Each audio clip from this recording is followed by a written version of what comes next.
your top 5 September 2020 decks. Yeah, I'm going to question mark that because there's a lot to analyze here. If you guys want to see a part 2 where we go into lower tier 1, tier 2, and other things, show some love, communicate down there in the comment section, and I will make that happen for you guys. There's a lot to talk about today, so let's dig on into this, shall we?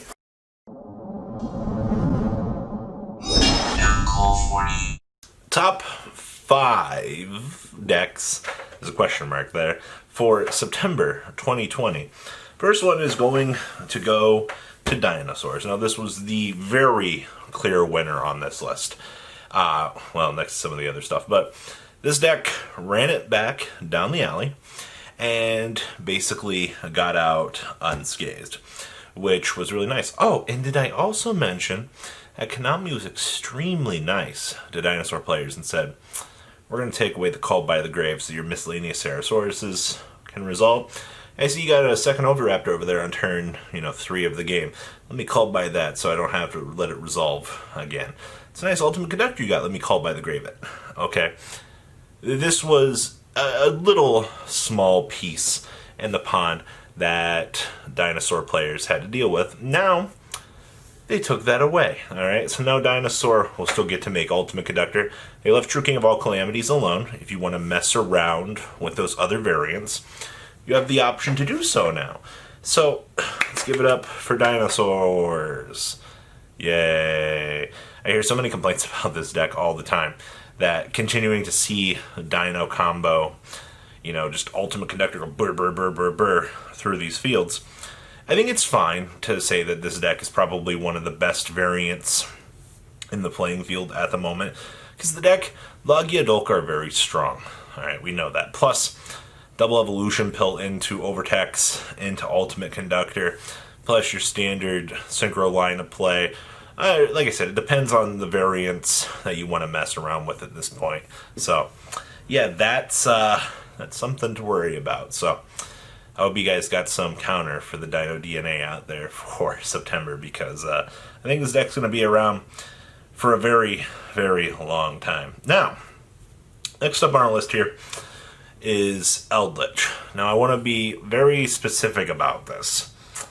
Eldritch has variants to it, alright? So, we did effectively hurt Synchro Eldritch out of the last list. Now, I'm not going to say that Synchro Eldritch is near unplayable at this point, because Plague Spitter still exist. There are some things that you can do with the variant, a few things that players are talking about. So we'll have to see if Synchro Eldritch can adapt to the metagame, or if the deck will be kind of lost in the chasm of time. Now, you also have Dogmatica Eldritch. Now, being honest with you guys, I do like this variant of the deck. I also like to splash my Invoked Engine into the deck, or, splash in my Numeron engine as well. But with Eldritch, Numeron, something else, basically the Ecclesia Special Summon getting you the punishment, getting you the Fleur-de-Lis Grand Shoe, extra removal for the deck. If you're playing the Numeron engine, you get access to Memories of Hope. Gives you, an extra 4 draws if you're playing it. A lot of people are not playing it. But locally, we've had a player that enjoys it, so I'm not going to discount it out, saying that it's not like a thing you can't do.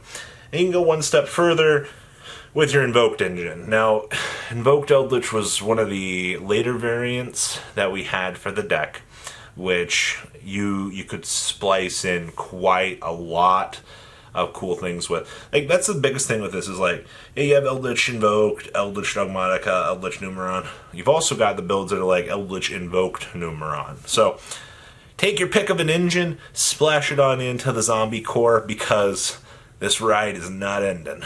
Alright, so Eldritch still sitting around with a lot of variants going about it. And I think that's the thing that really makes this deck unique at the end of the day, is just how splashable the Eldritch engine is in combination with the rest of the card pool that is available for it. Because Invoked running around is very crazy on its own. So we'll have to see where that goes.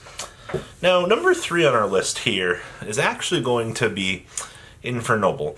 Now, I'm also going to put a check mark on this because Power Tool Dragon just got bought out, alright, which I was told was a push to Infernoble Knights, alright, which means, we have some loops sitting around here. Now, they did hurt this deck by touching Jet Synchron, O-Line. They took away the generic Synchro play from the deck, but players are already looking to evolve this. The hand loop is still there.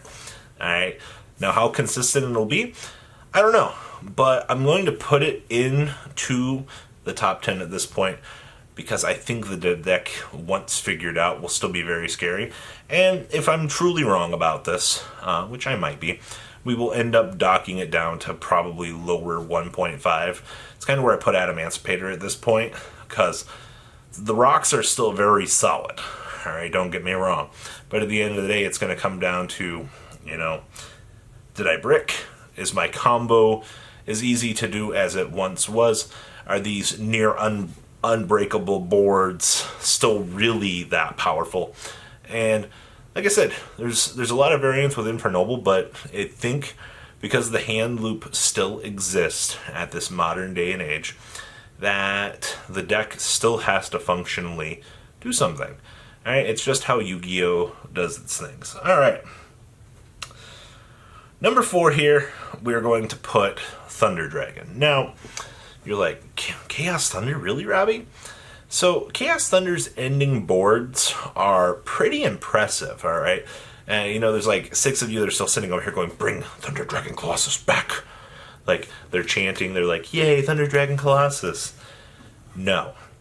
Konami does not like generic cards that deny the opponent the chance to search and play the game. That is bad for future card design. They also made the whole Nemesis engine, which, outside of Thunder, makes Colossus splashable, which is bad, but Chaos Thunder boards. I've seen this coming out of a lot of the PPG. I don't know how consistent this is. It just might be one player holding this deck down and carrying it across the room. But looking at how this deck is functioning and its boards, you're going to be in a bad place when they create this super big board, and you're like, how am I supposed to frickin' break this? Alright, this is ridiculous. So, yeah, I think we're going to put Thunder Dragon into top 5 at this point. This list is subject to change, like I said, when we're exploring what's going on in, lower 1 into 2 with Adamantipator's and some of these other variants out here. Honestly, these decks can still do well. It's just splashability previous results that we had. I mean, you have Gust Kraken sitting over here going, hi guys. You have Monarchs over there in the corner. I think there's some really cute stuff to be had with this list. Now, the best deck of the format, besides, your 32 Eldritch variants that you can play, all based on 4 to 5 card differences, by the way, I gotta give it up for Dragon Link. Alright, let's give it up, everybody. Before the Forbidden and Limited list, I've seen this deck play through 4 negates, alright? One of which was, 4 interruptions with Nibiru. And then they just stuck their normal summon on the field, and then they went. Players underestimate what this deck is capable of doing. Some hands might not be the best, but in terms of ceiling of the format, the ceiling is up here, as opposed to everything else that is lower in the competitive spectrum at the moment. Alright, because of plays, the things that you can do, Rusty's back. I don't know how much that's going to matter to your plays, but it's honestly a very solid pick. Alright, breaking boards, building these huge boards, the draw power that you have, LP and Pisty being ridiculous combo extenders for this deck. It's crazy, alright? And it takes one player to demonstrate to us the combos for this. You still have OTK combos available to you. All right, you can FTK your opponent / OTK your opponent.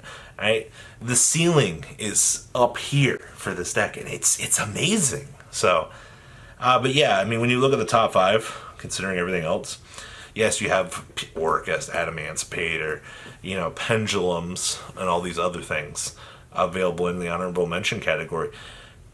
They're all good, yes, but are they as good as these 5? We'll have to wait and see. So guys, please leave a comment down below. Tell me what you guys think. If you guys want to see that part 2 later on in the week, show some love in the comments and the likes. And well, guys, I'll see you next time. Peace out. Thank you, patrons, for making the ride never truly end. Without you guys' support, well, I would probably be doing Truffle Shuffle videos for a living. Guys, please check out VanCall40 for all of your Cardfight Vanguard content brought to you by MCall40. And if you are looking to pick up singles, check out mcallgames.com for your trading card game needs. Thanks for watching, everybody.